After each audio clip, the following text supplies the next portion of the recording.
میری رحمت ہر چیز پر حاوی ہے۔ تو حضرت موسیٰ علیہ السلام نے اس کی میرے اللہ تیری رحمت کا نظارہ کرنا چاہتا ہوں۔ یہ بیٹے بچے آرام سے بیٹھے، آرام سے بیٹھے سارے۔ تو اللہ نے فرمایا کہ موسیٰ پیچھے مڑ کے دیکھو اور بتاؤ مجھے کیا ہے۔ حضرت موسیٰ علیہ السلام نے پیچھے مڑ کے دیکھا تو اللہ کی بارگاہ میں عرض کی میرے اللہ ایک وسیع سمندر ہے۔ کیا ہے؟ ایک وسیع سمندر ہے۔ اور اللہ نے پوچھا کہ موسیٰ بتاؤ اس سمندر کے اندر کیا ہے؟ موسیٰ نے کہا کہ میرے اللہ ایک کشتی ہے۔ کیا ہے؟ ایک کشتی ہے۔ پوچھا اس کشتی کے اندر کیا چیز ہے؟ میرے بھائی بیٹھ پاس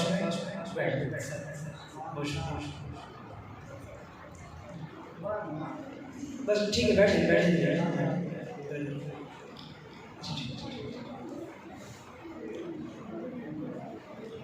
پوچھا کہ اس کشتی کے اندر کیا ہے؟ عرض کی میرے اللہ کشتی کے اندر ایک چڑیا بیٹھی ہوئی ہے۔ کیا بیٹھا ہوا ہے؟ پوچھا اس چڑیا کے اندر منہ کے اندر کیا ہے؟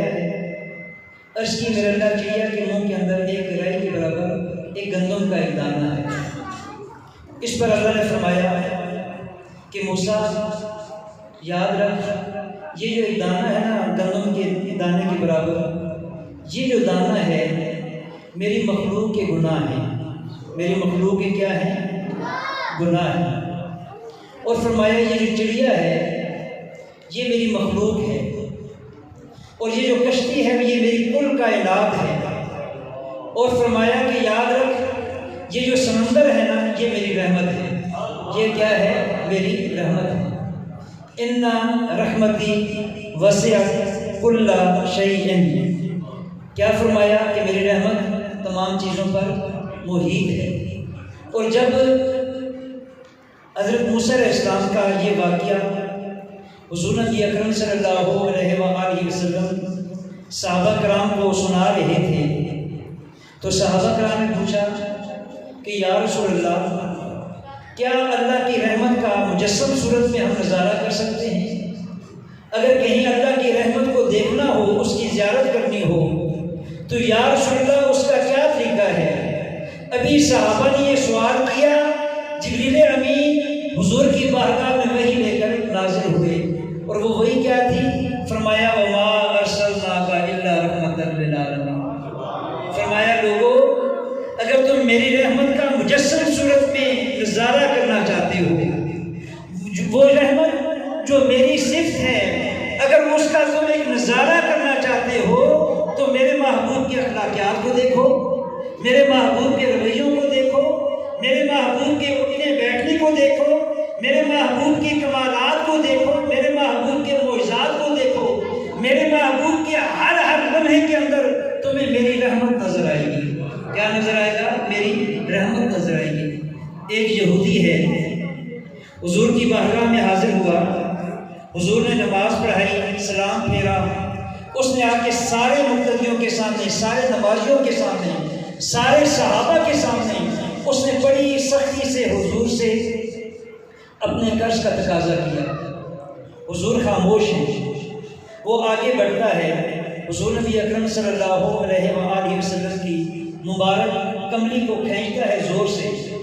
حضور نبی اکرم صلی اللہ علیہ وسلم اس درد کی وجہ سے، آپ کو پتہ ہے کہ چادر یا کوئی سخت کپڑا یہاں سے ایسے کرے تو انسان کو کتنی تکلیف ہوگی، تو حضور نبی اکرم صلی اللہ علیہ وسلم کا تکلیف کی وجہ سے، درد کی وجہ سے زبان سے ایک آہ نکلی، آپ کا چہرہ انور متغیر ہوا، تو درد اتنا شدید کہ آپ کی گردن انور پر نشان پڑ گیا اس کپڑے کا۔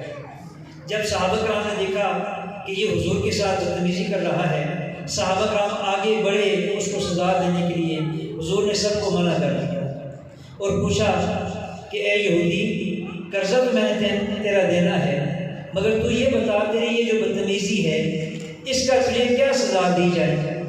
اس پر وہ شخص کہنے لگا کہ یا رسول اللہ جو ایک رحیم اور ایک کریم انسان اپنے ایک مجرم سے کرتا ہے تو وہی سلوک آپ میرے ساتھ کر دیجئے۔ حضور مسکرا پڑے اور فرمایا تو جا، تجھے فلاں دن قرضہ مل جائے گا، تو جا میں تجھے معاف کرتا ہوں، میں تجھے کیا کرتا ہوں؟ معاف کرتا ہوں۔ اس یہودی کا یہ اخلاق دیکھنا تھا کہ حضور کے قدموں پر گرا اور مسلمان ہو گیا۔ یاد رکھیے دوستو، اسلام کا جتنا یہ پھیلاؤ ہوا حضور کی اپنی حیات طیبہ کے اندر، جتنا حضور نبی اکرم صحابہ نے آ کے بر صغیر کے اندر، لوگ تو کہتے ہیں نا کہ محمد بن قاسم کی وجہ سے یہاں اسلام آیا، یہ یاد رکھیے کہ حکومت جو ہے اسلامی محمد بن قاسم کے دور میں قائم ہوئی، مگر حضور کی حیات طیبہ کے اندر اور حضور کے بعد صحابہ کرام اسلام کی رحمت اور اسلام کی نعمت لے کر، یاد رکھیے، بر صغیر میں آ گئے تھے، بر صغیر میں آ گئے تھے۔ اور آج بھی اگر آپ پشاور میں چلے جائیں تو وہاں چگرمٹی ایک علاقہ ہے، وہاں بھی حضرت سلمان بن سلمہ، ان کا نام باقاعدہ روایات کے اندر موجود ہے، کم و بیش 7 روایات ان سے مروی ہیں۔ ان کا مزار ابھی بھی پشاور کے گاؤں کے اندر چگرمٹی کے اندر کیا ہے؟ موجود ہے۔ اور یہ کب تشریف لائے؟ یہ حضرت سیدنا عثمان غنی کی دور میں تشریف لائے۔ تو صحابہ کرام کیا کرنے آئے؟ کالا باغ میں ان کے مزارات ہیں، گجرات میں مزارات ہیں، سندھ میں مزارات ہیں۔ تو یہ مزارات ہمیں بتا رہے ہیں کہ حضور کی اپنی حیات طیبہ کے اندر صحابہ اسلام کی نعمت دے کر بر صغیر میں آ گئے تھے۔ اور اسلام جو پھیلا وہ کیسے پھیلا؟ حضور کے اخلاق سے، حضور کی محبت سے، حضور کی شان رحمت سے۔ ظلم یاد رکھیے، آج کل ہمارے ہاں جب بات کی جاتی ہے کہ اسلام جو ہے دین رحمت ہے، تو اس کی بات کی جاتی ہے نہیں اس کے مقابلے میں کہ اسلام تلوار سے پھیلا، ایسی بات نہیں۔ یاد رکھیے، جب بھی اسلام نے ظلم کا مقابلہ کیا، کیا کیا؟ ظلم کا مقابلہ کیا۔ جب بھی ظلم کو مٹانا چاہا تو ظلم جب بھی مٹتا ہے وہ تلوار کی وجہ سے۔ کس کی وجہ سے؟ تلوار کی وجہ سے۔ مگر اسلام جب پھیلتا ہے تو تلوار کی وجہ سے نہیں، وہ کردار اور حضور کی شان رحمت کی وجہ سے۔ اللہ تعالی ہم سب کو حضور کی شان رحمت کا فیض عطا فرمائے۔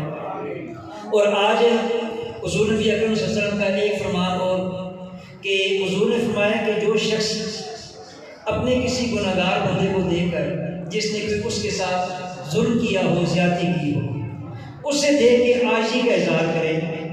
جب کسی رسے بندے کو، کسی کمزور بندے کو، کسی بے سہارا بندے کو عزت دے دے اور اس کے سامنے عاجز بن جائے، اس کے سامنے اپنے اقتدار کی بات نہ کرے، اپنے غصے کی، اپنے جلال کی بات نہ کرے، اپنے روب اور اپنے دبدبے کی بات نہ کرے، حضور نے فرمایا کہ وہ ایسا شخص جو غریب بے سہارا لوگوں کے لیے عاجزی اختیار کرتا ہے، ان کو معاف کر دیتا ہے، ان کے سامنے بالکل عاجز بن جاتا ہے، تو فرمایا قیامت کے روز جن لوگوں کی عزت کے والی گردنیں سب سے اونچی ہوں گی، ان میں سے وہ شخص سب سے سر فہرست ہوگا جو کیا کرتا ہے۔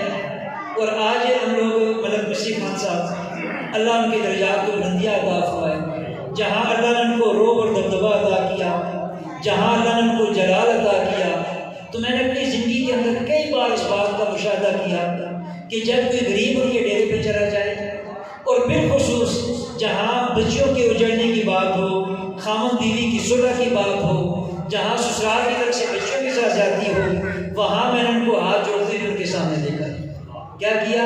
اور ایک دفعہ ایسا بھی ہوا، اور آپ جانتے ہیں کہ جب بھی وہ کسی سیاسی محفل میں جاتے یا کسی بڑے کے پاس جاتے تو ان کا انداز کیا تھا؟ کاٹن کا سوٹ لگا ہوتا سفید رنگ کا، پاؤں کے اندر باقاعدہ بھوسا لگا کے آتے، بالوں پہ تیل لگا کے آتے، مکمل اختیاری کر کے آتے ہیں۔ مگر دوستو، بارہا میں نے اس چیز کا مشاہدہ کیا کہ جب بھی کسی غریب کی بات آ جائے، کسی بچی کی آبادی کی بات آ جائے، تو انہیں اگر اس محفل میں بلانا پڑ جاتا تو جو چپل پہنے ہوتے وہی پہن کے اس مجلس میں آ جایا کرتے تھے۔ تو ایک دفعہ ایسا بھی ہوا کہ رات کو کوئی 12 ساڑھے 12 کا وقت ہے، سردیوں کا وقت ہے، ایک شخص بدبختی کا شکار ہوا، اس نے اپنی ماں کو رات کو کہیں اٹھ کے ماں کے ساتھ جھگڑا کیا، ماں کو مارا۔ اس کی ماں رات کو میرے پاس، میرے دروازے پہ آ گئی۔ یہ جو محلے کا امام ہوتا ہے، لوگ اپنے مسائل اس کے ساتھ بیان کرتے ہیں۔ یہ جو اللہ کا گھر ہوتا ہے، یہ غریبوں کی بہت بڑی ایک کہنے کے سہارا ہوتا ہے۔ وہ شخص وہ عورت اللہ کے گھر میں آ گئی اور مجھے اس نے کہا کہ علامہ صاحب، میرے بیٹے نے میرے ساتھ یہ زیادتی کی، اب مجھے بتائیں، میں تو اس پہ بس نہیں کرتا تھا، میں کیا کر سکتا تھا؟ تو میں نے رات کو کہا کہ ملک صاحب کو، ملک صاحب اسی طرح جناب چادر رکھی اور میرے پاس آ گئے اور اس لڑکی کو بلا کے ڈانٹا نہیں، اسے بڑی محبت کے ساتھ ہاتھ جوڑنے کے انداز میں اس کو سمجھایا۔ اللہ کا کرم ہے کہ اس کے بعد وہ نوجوان جو ہے اس ظلم و زیادتی سے باز آ گیا۔ اللہ تعالیٰ ہم سب کو اپنے محبوب کا جو عظیم اخلاقیات رحمانہ ہے، اس کا جو عظیم اخلاق ہے، جس کی نسبت میں ہم نے شان رحمت للعالمین کانفرنس کے انعقاد کیا، اللہ تعالیٰ ہمیں ان کا فیض عطا فرمائے اور وہ اخلاق ہم سب کو اڈاپٹ کرنے کی توفیق عطا فرمائے۔